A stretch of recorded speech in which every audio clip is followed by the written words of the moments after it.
존 로크의 사회계약설은 그의 저서 통치론에서 가장 체계적으로 논의되었으며 근대 민주주의와 자유주의 정치 철학의 기초를 이룬 이론입니다.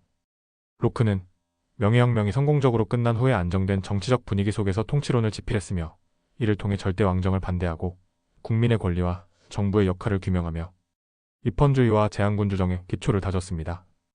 로크는 인간의 본성과 자연상태, 그리고 정부의 정당성에 대해 논의하며 개인의 권리와 정부의 역할 사이의 관계를 설명했습니다. 그의 사회계약설은 홉스의 이론과는 대조적으로 인간의 자연상태를 긍정적으로 평가하면서도 그 안에 내포된 잠재적 갈등과 투쟁 가능성을 인정했습니다. 로크에 따르면 인간은 자연상태에서 태어날 때부터 생명, 자유, 재산의 권리를 포함한 자연권을 가지고 있습니다. 그는 자연상태를 기본적으로 자유롭고 평등하지만 공통의 법률과 권위 있는 심판관, 그리고 그 결과를 집행할 권력이 부재한 상태로 보았습니다.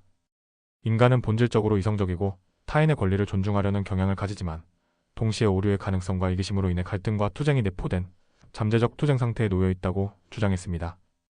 자연 상태의 인간은 자신의 권리를 보호하기 위해 종종 사적 제재에 의존해야 했고 이는 분쟁과 혼란을 초래할 수 있었습니다.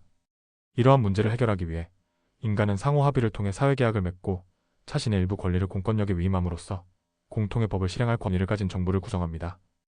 로크는 사회계약의 목적이 자연권의 완전한 실현에 있다고 보았습니다. 특히 그는 재산권을 매우 중요하게 여겼으며 재산을 노동을 통해 획득한 개인의 소유물로 정의하며 정부의 주요 역할이 이를 보호하는 데 있다고 주장했습니다. 그는 재산을 보존하기 위해 정부가 설립되었다고 언급하며 재산권이 인간의 자유와 생명을 보장하는 데 필수적이라고 보았습니다.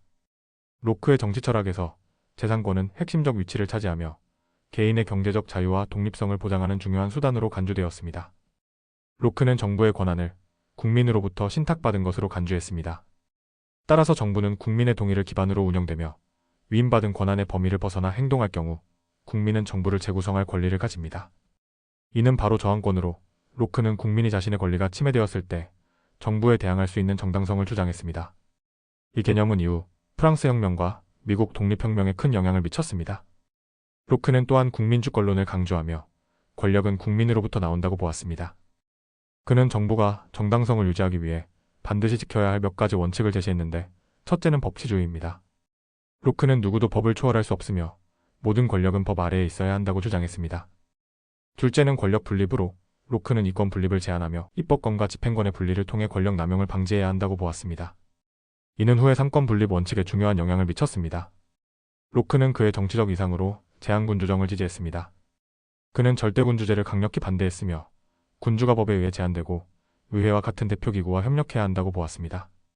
이러한 맥락에서 로크의 제한군주정은 군주와 의회 간의 균형을 이루는 체제로 국민의 권리를 보장하는 장치로 평가받습니다.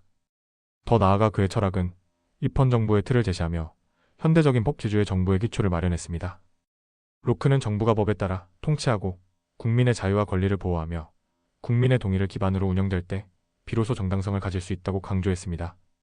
로크의 사회계약설은 단순히 당시의 정치체제에 대한 비판을 넘어 현대 민주주의의 핵심 원칙인 국민주권, 법치주의, 저항권, 그리고 입헌주의를 제시했습니다.